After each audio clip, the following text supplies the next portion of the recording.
अस्सलाम वालेकुम जी। Raja Shaukat Aziz Bhatti ji, MPA PP 9 convener committee जी। सारे दोस्त पहले तारफ़ करा दें फिर आगे चलते जी। Amjad Ali Javed MPA PP 121 Toba Tek Singh mover adjournment motion जी। Rana Rashid Manhas MPA PP 164 Lahore. मदिया Tahir Shah ji additional secretary housing department. Umar Farooq Alvi ji MD Punjab government servants housing foundation.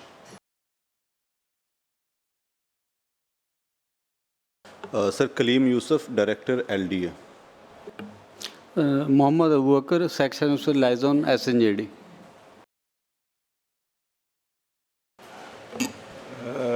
Sayyid Mohsin Masood Bukhari, I am Special Secretary Legislation in Punjab Assembly, serving as Secretary to a committee here. Khalid Mahmood Ranja, Parliamentary Secretary for Law and Parliamentary Affairs. Mohammad Nadir, Additional Director Legislation Law Department. जी। Naeem Akhtar Hussain, Deputy Secretary Standing Committees, Punjab Assembly। Kamran Javed, Assistant Secretary Committee, Punjab Assembly। Tanveer Ahmed, reporter, Punjab assembly. जी जनाब chairman, ये minutes हमारे सामने हैं। मैं हर मर्तबा गुजारिश करता हूँ, मेरे अनपढ़ मेरे जैसे लोग होते हैं, इन्हें इसकी अंग्रेज़ी की समझ नहीं आती कि इसको उर्दू में मिनट्स हमें दे दिया करें।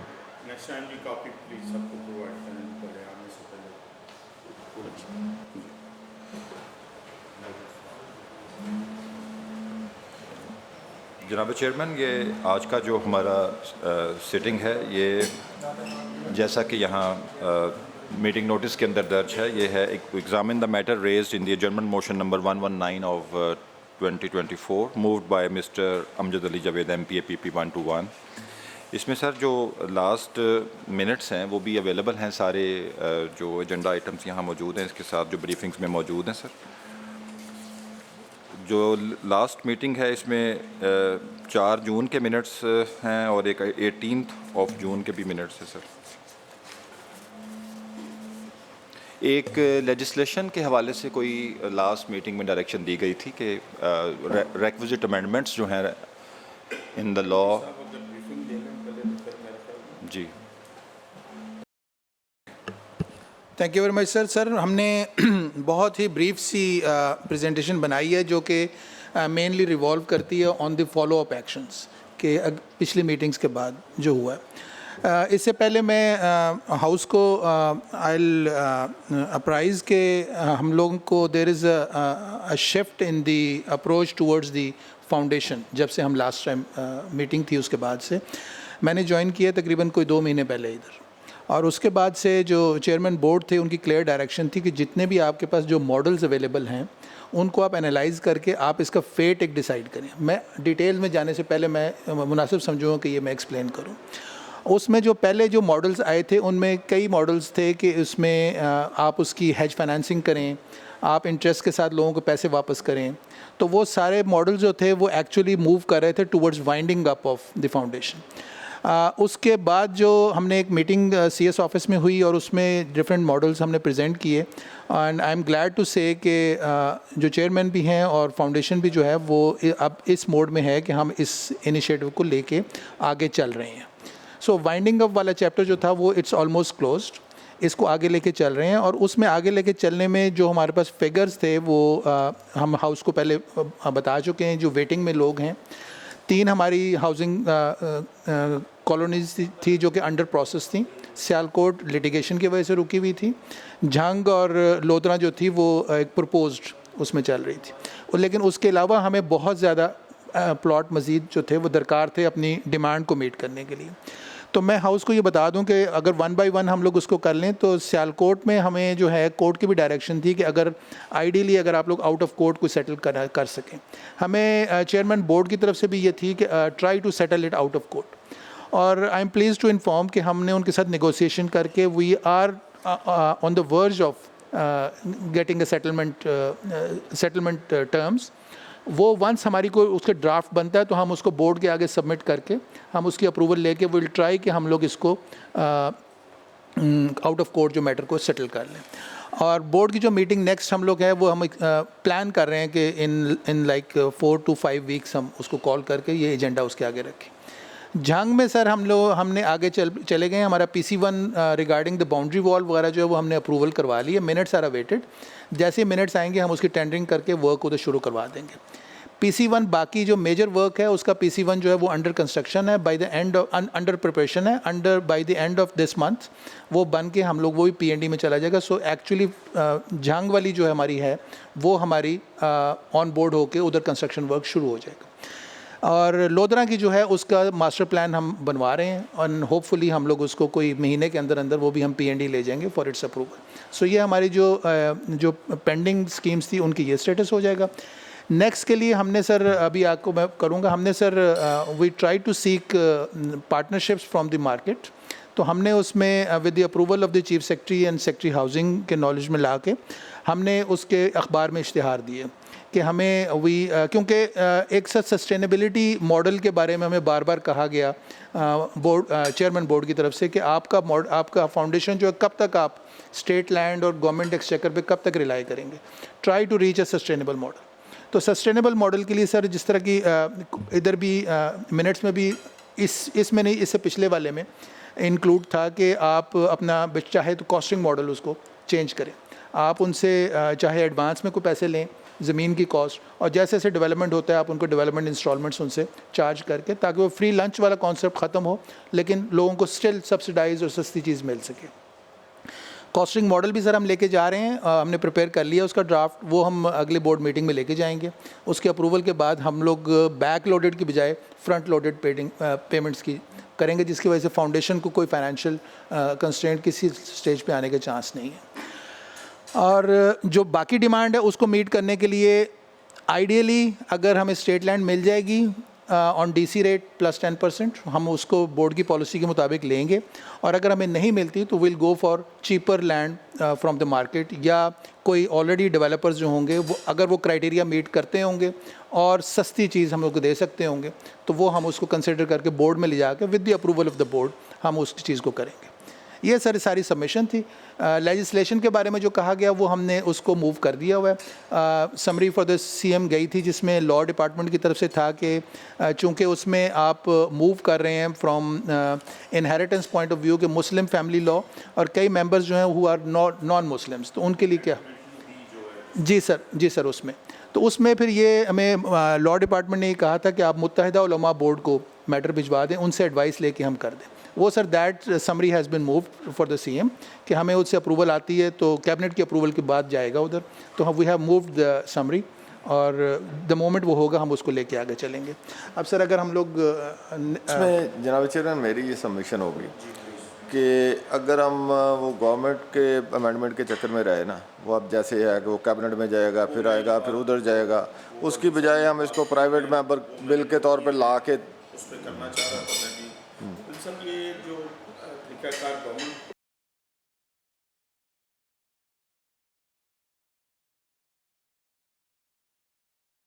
मेंबर डे वाली भी होती है, अगर आप ड्राफ्ट हमें कमेटी को दें और हम उसे प्राइवेट मेंबर डे के ज़रिए वो करके आपको जल्दी अमेंड कर दें, जब तक आपकी अमेंडमेंट नहीं होंगी आपके मामलात चल नहीं सकेंगे आगे। जी क्यों सर? मेरी तो सबमिशन ये होगी क्योंकि ऑलरेडी जो मैटर है प्रोसेस में है। मैं सबसे पहले मोहतरम की ब्रीफिंग के बाद पहली बार मुझे ये अंदाज़ा हुआ कि कोई आदमी काम करना चाहता है। सबसे पहले इससे पहले मैं अप्रिशिएट के पॉजिटिव जहन से मैं काली टाई देख के अगर कहूँ तो मुझे लगता है कि आपका कोई लीगल साइड से भी वास्ता है। मेरे वालिद साहब ने भी 29 साल ये टाई पहनी है और काला कोट पहना है। पहले तो उधर हमें बड़ा बैठता था एहतराम है जी। लास्ट मीटिंग में सर। अच्छा अच्छा अच्छा अच्छा अच्छा अच्छा अच्छा अच्छा। मैं जस्टिस राजा अजीज़ भट्टी साहब का बेटा भी सर, हूँ। सर। इस हवाले से 29-30 साल ये कोट और टाई हमारे घर में रही है जी, एहतराम भी है। और ख़ुशी की बात यह है कि आप पॉजिटिव सोच के साथ आए हैं। और मैं इससे पहले यकीन माने कि एक मूवर की कमेटी के मेंबरान की कोशिश यही थी कि ये मामलात बेहतरी की तरफ जाएं, लेकिन कोई रिस्पांस बेहतर नहीं आ रहा था। और क्योंकि मैं इन दिनों में, मुझे नहीं पता था आज आपने ब्रीफिंग दी है, इन दिनों में मैंने आज मूवर को भी बताया कि 50, 60, 70 ख़त मेंबरान के मेरे घर भी आए हैं कि दुआओं के साथ। तो मेरे ख़्याल में जो 10-10, 20-20 साल से बैठे हैं रिटायर होकर, उनकी कई उम्मीदें थीं, कई तवक्कुआत थीं, तो शायद उन्हें कोई उम्मीद की किरण नज़र आई तो पॉजिटिव वो हो रहा है।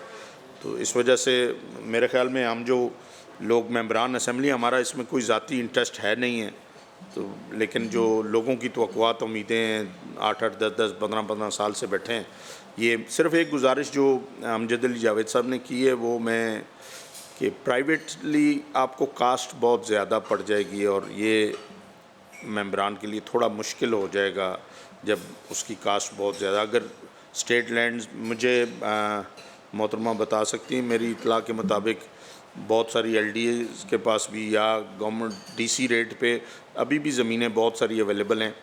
और जो कमेटी आपके लिए कर सकेगी हम भी अपना ज़ोर लगाएंगे ताकि जितना फैसिलिटेट हो सके लोगों को बेहतर मिल सके। आपके पास जो कुछ है अगर आप उसे ही वो भी करें तो काफ़ी सारे मामलात उससे जो हमने स्टडी की थी इसमें। जनाब चेयरमैन, इसमें ना एक TDA का था रकबा, उनके पास बहुत सारा रकबा है। अब उसका पता नहीं स्टेटस इन्होंने क्या किया है, उसका वो पता करें। वो हो भी है भी गवर्नमेंट के पास ही।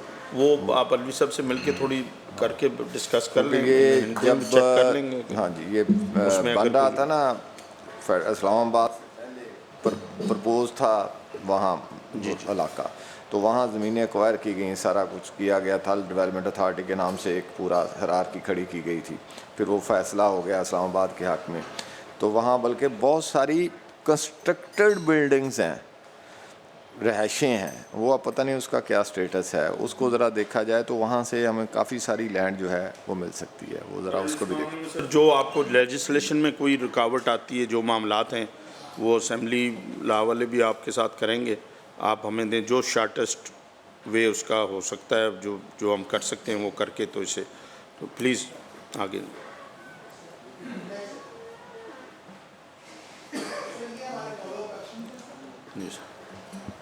हमारे जो झांग वाली स्कीम का जैसे मैंने ऑलरेडी सबमिट किया है, हमारा PC1 अप्रूव हो गया, मिनट्स अवेटेड हैं। द मोमेंट हमें मिनट्स आ जाएंगे हम उधर टेंडरिंग करके काम शुरू करवा देंगे। और submission of consolidated PC1 of Lodhra scheme minutes are awaited sir. इसका नेक्स्ट चलें सर। ये इस्टेब्लिशमेंट न्यू हाउसिंग कॉलोनीज़ का जनाब की ऑब्जर्वेशन सर बिल्कुल ठीक है इसमें कि हमें अगर हम मार्केट से लेंगे तो वो हमें महंगी मिलेगी। लेकिन सर अगर हम इसमें ये देखें कि आपके प्राइवेट डेवलपर्स जो हैं वो भी तो काम कर रहे हैं ना, वो अपनी कॉस्ट कहाँ से निकालते हैं? वो अपनी कॉस्ट मेनली उसमें दो चीज़ें होती हैं कि आप फ्रंट पे थोड़ा रकबा लेके आप बैक साइड पे अगर लेंगे वो यूजुअली आपको चीपर मिल जाता है, वन एस्पेक्ट। दूसरा फैक्टर सर इसमें कमर्शियल्स का होता है। कमर्शियल्स अगर आप उसको सही यूटिलाइज़ करके हम उसको ऑक्शन करें, हमारे ऑक्शन करें तो हमें उसकी कॉस्ट रेट जो बड़ी ड्रास्टिकली नीचे आ जाएगी। हम इन हाइब्रिड मॉडल्स के साथ सर कुछ लेके आ रहे हैं। डेफिनेटली मार्केट प्राइस पे अगर हमने देना है तो वो तो देयर इज़ नो फन, कोई भी हमारे से लेने में इंटरेस्टेड नहीं होगा। सर हाउसिंग वाले बैठे हुए हैं, एक में आपके भी इल्म में होगा, एक है हाउसिंग का एक जो पाटा वालों के वो उसमें एक परसेंटेज होती थी 20%। अगर उसमें कोई इनके साथ अगर हम लेजिस्लेशन करके कुछ कर दें और वो जो पोर्शन ये करते हैं उसमें से कोई पोर्शन परसेंटेज मिल जाए तो वो हमारे लिए बेहतर नहीं होगा, क्योंकि उन्होंने वो मैंडेटरी रखना होता है फॉर लो कास्ट। सर वो भी हम कंसिडर कर लेंगे सर, साथ में डेफिनेटली हमारा अपना डिपार्टमेंट है, हमारा लो research कास्ट department। नहीं है, वो मुलाजमिन के लिए है। अब जो नई अमेंडमेंट है ना, उसमें 20% सरकारी मुलाजमिन के लिए मुख्तस है, लो कास्ट के साथ साथ। इसको ज़रा देख लें। बिल्कुल देख लेंगे सर। भाई अखबार में इश्तिहारात दिए हैं, उनको मैंने जनाब को ऑलरेडी गुजारिश कर दी थी। तमाम डेवलपमेंट अथॉरिटीज़ नेक्स्ट बैक, तमाम डेवलपमेंट अथॉरिटीज़ को हमने लिख दिया है कि वो हमें इस तरह इस इनिशिएटिव में जिस हद तक कर सकें, जिनमें सर-ए-दस्त हमारी मीटिंग अभी रूडा के साथ भी हो गई है, बाकी अथॉरिटीज़ के साथ भी वी आर इन टच कि हमें अच्छे प्लॉट्स बहुत दूर करके या फ्लड प्रोन एरियाज़ में ना हो, अच्छी ज़मीनें अगर हमें दे सकें या डेवलप प्लॉट ही दे दें हमें, तो विल बी थैंकफुल। हम उसको फॉलो अप कर रहे हैं, ये एक एडिशनल सोर्स होगा जहाँ से हमें कोई चांसेस हैं मिलने के। जी बैक करें सर। अमेंडमेंट इन लॉ के जनाब को ऑलरेडी गोशगुजार कर चुका हूँ, तो वो हमारी समरी है सर। ये मेन इनिशिएटिव थे जो फॉलो अप एक्शंस में जनाब की कमेटी की इंस्ट्रक्शंस पे हमने किए थे सर। Thank you sir.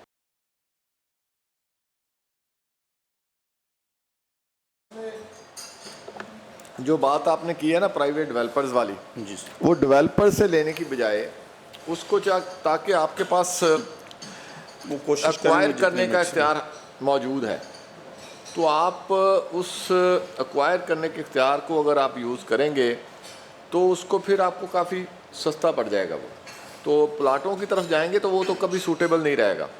अपना ही प्रोजेक्ट जो है, चाहे वो एक्वायर करके या ख़रीद के, वही आप करेंगे तो फिर वो फिजिबल रहेगा। और उसमें ये साथ जो ऑप्शन है उसमें उनकी प्राइस थोड़ा सा बढ़ाने का, मुफ्त वाला मामला निकाल लें उसमें से, उसमें उसको कास्ट पे रखें तो वो ज़्यादा ठीक हो जाएगा। सर जनाब की ऑब्जर्वेशन बिल्कुल ठीक है सर। हम इसमें हमारी जो तीनों मोड्स हैं लैंड एक्वायर करने के, हम तीनों को यूज़ कर रहे हैं।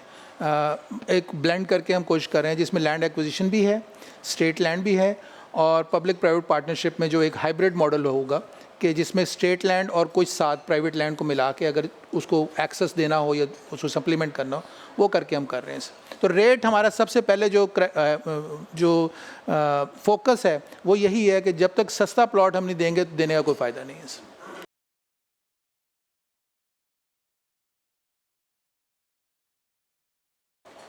सर समरी तो हमने इनिशिएट कर दी है, बाकी उसको फॉलो अप कर लेते हैं, जैसे कमेटी मुनासिब समझे हम उसको कर लेंगे सर। पहले ये तो डिसाइड हो जाए ना कि आप उसी मॉडल पे रहना चाहते हैं, गवर्नमेंट वाले पे, या प्राइवेट बिल पे आना चाहते हैं। ये नादर साहब तो इसको अपोज कर रहे हैं एज यूजुअल। सर अर्ज़ करता हूँ, बाकी तो जनाब मुनासिब समझेंगे।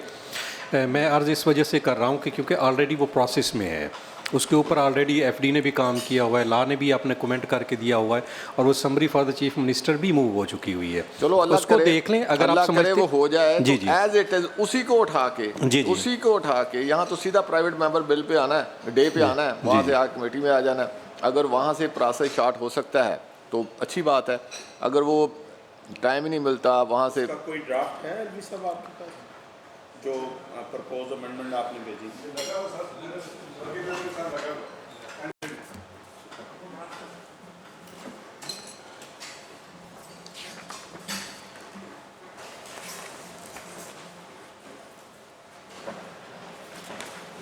ये 2B जी सर,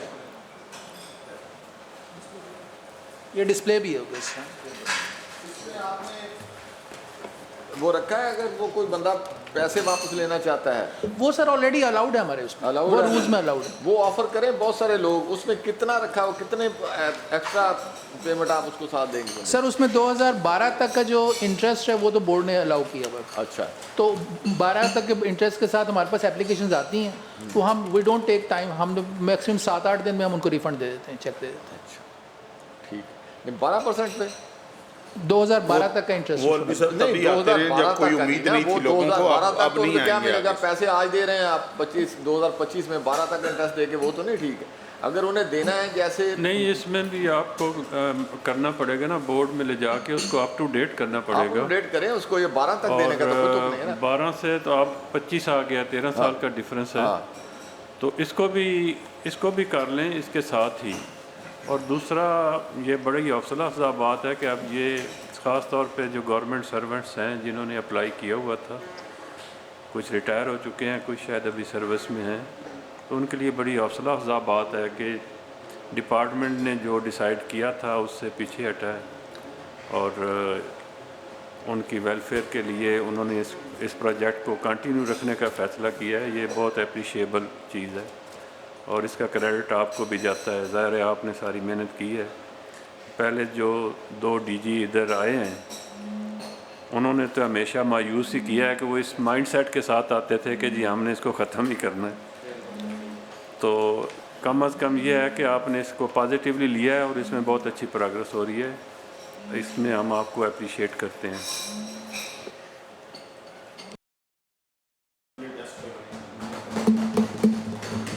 सर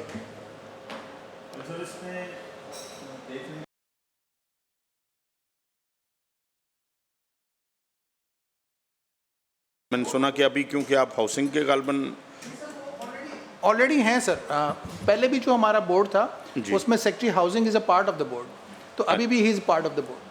सो सिर्फ वो शिफ्ट हुआ। हमारी एक डिस्कशन लास्ट टाइम हुई थी एमडीसी के, उसमें हमने कहा था कि इलेक्टेड बंदों का भी उस बोर्ड में कुछ शेयर रखें और वो अगर कोई वो अमेंडमेंट चाहिए उस पर भी वो सर हम लोग अब नेक्स्ट बोर्ड मीटिंग होती है उनके आगे मैं ये रख लेता हूँ फॉर कंसिडरेशन। तो हम लोग वो but that will require amendment in the act sir, वो लेजिस्लेटिव प्रोसेस उसमें ये रख लें, आपका काम आसान हो जाएगा। सरकारी मुलाजमीन की एक लिमिटेशन होती है, वो उससे आगे नहीं जा सकते। जब बॉस सामने बैठा हो ना तो उसके मुताबिक ही सबकी अलाइनमेंट उसके मुताबिक हो जाती है। तो जब पार्लियामेंटेरियन बैठे होंगे ना तो एक आज़ाद राय रिफ्लेक्ट हो रही होगी उसमें, तो ये आपका काम आसान हो जाएगा और आपको उसमें बड़ी मदद मिल जाएगी। तो इसमें आप उनको कम से कम रख लें। जैसे जैसे अब बाकी भी ये हो रहा है कि अमेंडमेंट्स भी आ रही हैं, जहाँ जहाँ बोर्ड्स में नहीं है वहाँ पार्लियामेंटेरियन को इंडक्ट किया जा रहा है, तो आप इसमें नए सिरे से करने जा रहे हैं तो आप इसको शामिल कर दें उसमें, तो उससे बेहतर हो जाएगा सिस्टम। आप जितने भी बोर्ड ऑफ गवर्नेंस हैं सर उसमें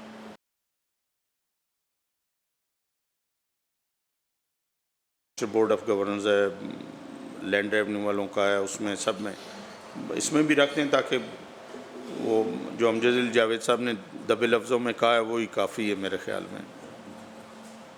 कोई इसकी अगर ड्राफ्ट भेजना है आप भेज दें हमें ताकि उसे हम आगे परसू कर सकें। सर जो आप राय कह रहे थे कि जो बोर्ड रिवाइज हो रहा है कि जितने ज़्यादा हाई अप्स होंगे ना बोर्ड में उतना उनकी अवेलेबिलिटी मसला रहती है। तो उसमें ये था कि उसमें ACS और CS गालबन अब मेरा ख्याल लेटेस्ट तो यही हुआ है कि सेक्रेटरी और इस तरह करके उसकी क्या फॉर्मेशन है उसमें CS और ACS कंपोजिशन है बोर्ड की कंपोजिशन वही है सर जो 2004 के एक्ट में थी। It is chaired by the chief secretary और फिर वही जनाब की ऑब्जर्वेशन ठीक है, इट्स अ हाई पावर्ड।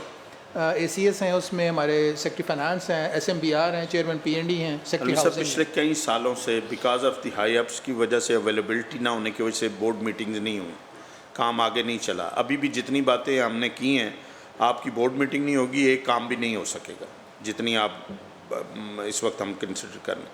वो उनकी मसरूफियात उनके मामलात देखने की वजह से हम मेरी तजवीज़ मूवर की भी तजवीज़ ये है आप इसे लें कि हमें बोर्ड की रिकन्स्टिट्यूशन जो है वो उसकी तरफ जाना चाहिए और उसमें ताकि इजीली बोर्ड को अपना मेंबर्स को ये इसमें बहुत सारे ऐसे मामलात हर दिन एक नई सिचुएशन आ जाती क्योंकि प्रॉपर्टी का इशू है, ज़मीनों का मामला है, इसमें बहुत सारे इश्यूज़ पैदा हो जाते हैं। तो फिर वो आपको ये देखना पड़े कि हाई अप्स अब अवेलेबल हैं नहीं अवेलेबल, वो सेंक्शन होगी तो इस पे भी एक लंबा टाइम ज़ाया होता है जो आगे भी हुआ है। 3-3 साल ही बोर्ड मीटिंग नहीं, हालांकि उसमें मैंडेटरी है गालबन 3 महीने में मीटिंग होनी चाहिए। तो इसको थोड़ा सा मैं पॉसिबल नहीं होगा कि बोर्ड में कोई तब्दीली का सजेस्ट करें सर। वो कोई और कमेटी डायरेक्शन देते हैं ना सर, कमेटी डायरेक्शन देते हैं सर इसमें। कमेटी की डायरेक्शन पे आप हमारी तरफ से ये प्रपोजल दे दें कि बोर्ड रिकन्स्टिट्यूट करें ताकि उसको उसकी वजह भी पार्लियामेंटेरियंस भी और जो अवेलेबिलिटी हो सके मेंबरान की जहाँ तक इजीली इस मामलात के लिए उसमें ये बेशक हमारी तरफ से शेख साहब ये मिनट्स में शामिल कर दें। जी ज़रूर सर, ज़रूर। कॉन्स्टिट्यूशन के लिए प्रपोजल जो है ज़रूर सर, ये नोट हो गया जी, ये शामिल कर देते हैं। बोर्ड की सर कंपोजिशन का ही चेयर डिज़ायर कर रहे हैं कि उसको जैसे ऑफ कोर्स आपने कहा कि चीफ सेक्रेटरी साहब हैं, देन ACS साहब हैं, तो उस पर ये सजेस्ट तो कमेटी शायद नहीं कर रही कि उनकी जगह पे कौन होगा, लेकिन आप उसको वैसे ही ज़रा डाइल्यूटेड हो जाए इस हवाले से कि जिनकी अवेलेबिलिटी ज़रा ज़्यादा फ्रीक्वेंटली हो वो डेजिग्नेटरीज हो जाएं। नॉमिनेटेड बाई CS हो जाए ना, नॉमिनेट वो नॉमिनीज़ का साथ या आ जाए। ये भी एक जैसे सर हम सिंडिकेट के हवाले से लिखते हैं अक्सर, जो वहाँ रैप्स आते हैं, और आप भी सर लॉ में रहे, और वहाँ पे हम यही लिखते हैं कि और his nominee not below X और Y रैंक, तो वो नॉमिनी के साथ भी वो हो जाता है जी। CS की मौजूदगी में ACS का तो तुक नहीं बनता, ये तो सीधी सी बात है, ठीक है ना। जब या ACS हो जाए या CS हो जाए, CS के बाद ACS तो बनता ही नहीं है, तो अब उनकी जगह नॉमिनी भी साथ शामिल हो जाएगा, तो मेरा ख्याल को ईजी हो जाएगा मामला।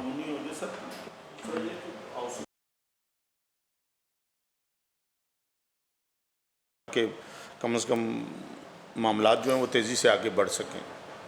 सर इसमें गुजारिश ये है कि हमारे 6 मेंबर्स जो हैं वो हैं एक्स ऑफिशियो, जो कि सेक्रेटरीज मैंने आपको करवाया, इंक्लूडिंग चीफ सेक्रेटरी साहब।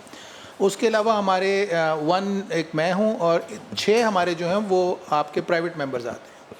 वो प्राइवेट मेंबर्स हमारे ऑलरेडी बोर्ड में वो उनके पीरियड एक्सपायर हो गया हुआ था, वो हमने अभी रिसेंटली वो हो गई है, उनकी नॉमिनेशन होकर वो कैबिनेट से अप्रूव होकर आ गए हैं। अब सर वो जो जिनकी डेट एक्सपायर हुई थी वही अप्रूव किया सर, या नए लोग आए हैं? वो कौन लोग हैं? वो सर रिटायर्ड हैं, कुछ रिटायर्ड चीफ इंजीनियर्स हैं, उनकी कैटेगरी दी हुई है कि आपने कुछ ग्रेड 17 से नीचे रखने हैं, कुछ आपने ये रखना है, ताकि उनकी रिप्रेजेंटेशन हो जाए। लेकिन सर इसमें इंटरेस्टिंग चीज़ ये है कि सेक्शन 4(2) के मुताबिक कोरम जो है ना उसका 3 रिक्वायर्ड है। 3 मेंबर्स एक्स ऑफिशियो जो हैं अगर मौजूद होंगे तो वो डिसीजन जो है वो meeting will be a valid meeting. So उसके लिए ज़रूरी नहीं है कि हमारे 6 या 7 के साथ सब लोगों का मौजूद होना, एनी 3। और फॉर्चुनेटली इस टाइम प्रेजेंट जो हमारे पास जो सेटअप है उसमें CS is very much anxious कि हम इसको लेके आगे चलें और क्विकली इसके ऊपर डिसीजंस करें। तो आई डोंट सी कि हमें इसमें, ठीक है अमेंडमेंट का जैसे प्रपोज किया उन्होंने, that can be a suggestion, उसको मूव किया भी जा सकता है, लेकिन अभी इमीडिएटली बोर्ड मीटिंग जल्दी कॉल होने का या कोई हमें डोंट थिंक कि हमारे सेक्रेटरी हाउसिंग भी और चीफ सेक्रेटरी भी, वो इनफैक्ट वो हमारे से ज़्यादा इस चीज़ को पुश कर रहे होते हैं कि आप इस चीज़ को जल्दी करें, जल्दी लेके आए मैटर हमारे पास। So we are seeing some quick decisions in the coming few weeks sir इंशाल्लाह। ठीक, इस हवाले से डायरेक्शन चली गई है कि ये जो बात की है राजा साहब ने भी कि परसेंटेज जो इंटरेस्ट है वो 2025 तक का, ये प्रपोजल भी डालें इसमें। साबका जो एक्ट है ना उसमें 2012 तक का इंटरेस्ट लेके उनको अदायगी की जा सकती है। अब 13 साल आगे आ गए हैं, तो अगर किसी ने पेमेंट लेनी है तो अपडेटेड लफ्ज़ हो, जब भी हो, वो 26 में आए, 25 में आए, 23 में आए, जब वो रकम डिमांड करे उस वक्त तक उसको इंटरेस्ट के साथ अदायगी की जाए। इसमें जो कटौती मेंबरान की होती थी वो कोई अगर उसको भी थोड़ा वो कर लें और आपके लिए आसानी हो जाएगी रेवेन्यू जनरेट करने में भी, कोई उसमें कोई। सर मैंने इससे पहले हाउस को सबमिट किया था कि जो हमारी कॉस्टिंग मैकेनिज्म है वो हम अगले बोर्ड मीटिंग में it is going to be one of the agenda items, और उसमें हम इसको बैक लोडेड की बजाय हम इसको फ्रंट लोडेड की तरफ लेके जाना चाह रहे हैं। जिस तरह प्राइवेट हाउसिंग में है कि जब आपने अपना प्लॉट किसी सोसाइटी में रिजर्व करवाना है, किसी स्कीम में रिजर्व करवाना है, तो आपको इनिशियली कुछ पैसे देने पड़ेंगे, उसके बाद पीरियोडिकली आपने डेवलपमेंट चार्जेस उनके पे करने हैं। सो वो इनफैक्ट इस तरह हो जाएगा कि आपका उनको भी पहले पता होगा कि हमने 4 महीने बाद या 6 महीने के बाद ये पेमेंट करनी है। अगर वो साथ साथ अपनी डिडक्शंस करवाते जाएंगे वो हो जाएगा। जो लोगों की मिसिंग होगी जब उनकी वो पीरियोडिकल क्वार्टरली या हाफ ईयरली अपनी वो इंस्टॉलमेंट जब उन्होंने पे करनी है, तो उनको हमें भी फ़ायदा होगा कि हमें टाइमली पैसे मिल जाएंगे, बजाय कि हम अभी कर दें और वो रिटायर हो रहा है 18 साल के बाद या 20 साल के बाद, हम उसकी प्लॉट अभी से तैयार करके बैठ जाएं, तो वो हमारी इन्वेस्टमेंट होगी जो कि 18 साल के बाद हमें रिटर्न उसका मिलना है। सो वो हमें फ्रंट लोडेड हो जाएगा, और ये पूरा मैकेनिज्म हम बोर्ड के आगे लेके जा रहे हैं और इसको हम रिवाइज़ कर रहे हैं सर इंशाल्लाह। इसमें ना ये जो पेमेंट वाला आपका मसला है, वसूली वाला, इसको देखा जाना चाहिए, ज़रूरी है कि आप अलाउड, अभी आपके पास गालबन 70,000 एप्लीकेशन हैं, 72,000। अब प्रायोरिटी में अब ये भी होता रहा कि लोगों के पैसे नहीं थे, वो उस वक्त जब उसको बेल्टिंग होती थी या अलॉटमेंट के बाद उसको इख्तियार दिया जाता था। मेरा तो ख्याल है कि इसको ज़रा देखा जाना चाहिए कि जो ही कोई अलॉटमेंट होती है उसकी, उसके एक सर्टन पीरियड के अंदर अंदर उसको पेमेंट जो है वो कम, या अलॉटमेंट बेल्टिंग में आई वो जिसकी एक सर्टन अमाउंट डिपार्टमेंट के पास मौजूद हो, उससे पहले वो ना आ सके, ताकि वो जो आपको फंड्स का इशू है वो ना हो। और जब किसी को अलॉटमेंट हो जाती है तो उसके मखसूस दिन होने चाहिए कि इतने दिनों के अंदर अंदर वो बकिया पेमेंट अपनी जमा कराए, तो फिर वो बैलेटिंग में जाएगा, वरना वो उसको उससे वैसे ही एक्सक्लूड कर दिया जाए। तो इस तरह की कोई आपको सख्ती करनी पड़ेगी। ये पहले ये बहुत रहा है कि एक बंदा आ जाता है कि जी वो पैसे नहीं है, अच्छा फिर मैं करा दूंगा जी, फिर बैलेटिंग के बाद भी गालबन कब्जे पे पैसे देने थे, इस तरह का तरीकाकार था। उसको जो प्राइवेट शुबे में है उसी के मुताबिक उसको डील किया जाना चाहिए। ये काफ़ी है कि आप उसको सब्सिडाइज रेट पे दे रहे हैं, तो लेकिन कम से कम पेमेंट जो है वो ज़रूर आ जानी चाहिए उसकी। इसको ज़रा देख लें सारी चीज़ें। से पहले जो आपकी एग्जिस्टिंग स्कीम्स हैं, मसलन पिंडी वाली है, अच्छी खासी आबादी है, कोई बिल्कुल उसका कमर्शियल एरिया कोई नहीं, वो उन्हें ₹1 की चीज़ भी लेने के लिए अच्छा खासा दूर जाना पड़ता है, जगह अवेलेबल है, प्लॉट्स आपके रिज़र्व हुए हैं उधर, कोई थोड़ा सा उनकी तरफ भी कर लें। सर उस पर हमने ऑलरेडी काम कर लिया हुआ, काफ़ी हमने काम कर लिया हुआ है। उसमें दो चीज़ें थी। एक तो आपके जो स्मॉलर चंक्स थे जिसमें आपकी शॉप्स कंस्ट्रक्टेड थी, उनको जो डिसीजन हो गया कि वो हम लोग लीज आउट कर रहे हैं, किराए पे दे रहे हैं, उनका फाइल ऑलरेडी मूव हो चुकी हुई। आई थिंक कमेटी से जैसी अप्रूवल हो जाएगी हम उनको ऑक्शन के लिए मार्केट में ले आएंगे। That will not take more than 2 to 3 weeks इंशाल्लाह। इसमें मेरी ये सबमिशन है, ये किराए वाला मामला ना करें, ये फेलियर मॉडल है गवर्नमेंट का। जितने भी डिपार्टमेंट हैं जहाँ जहाँ वहाँ कब्जे ही हुए हैं, तो उसकी बजाय आप उसको मालकाना हकूक पे सेल करें जो भी चीज़ है, ताकि एक मरतबा पैसे लेके डिपार्टमेंट का काम फारग हो जाए वहाँ से। वरना कौन उसको किराए लेते रहेगा, कौन बढ़ाता रहेगा, कौन उस पर फिर आगे से आगे वो चलता रहेगा।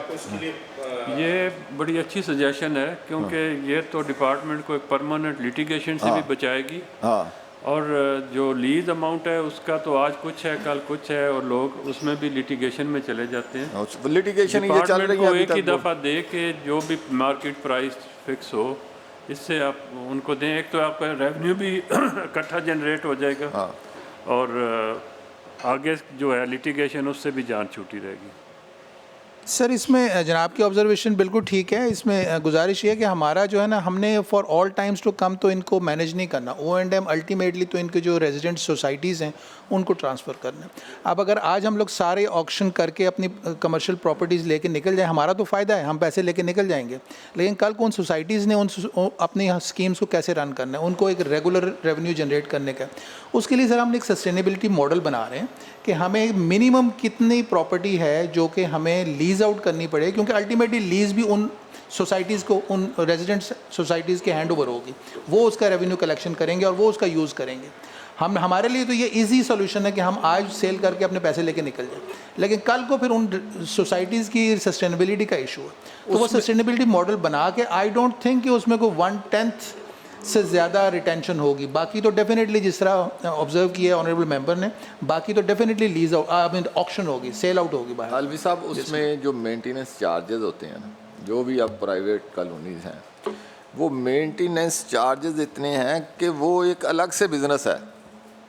आप मॉडल टाउन का देख लें, कहाँ कितनी उनके पास को लीज आउट प्रॉपर्टीज़ हैं, और इस तरह के दीगर आप यूनिट्स देख लें। वो तो इटसेल्फ अगर जो जितना बड़ा आपने कम से कम एकड़्स पे मुहित आपका, हर कॉलोनी में, साहिवाल में कितने प्लाट हैं आपके?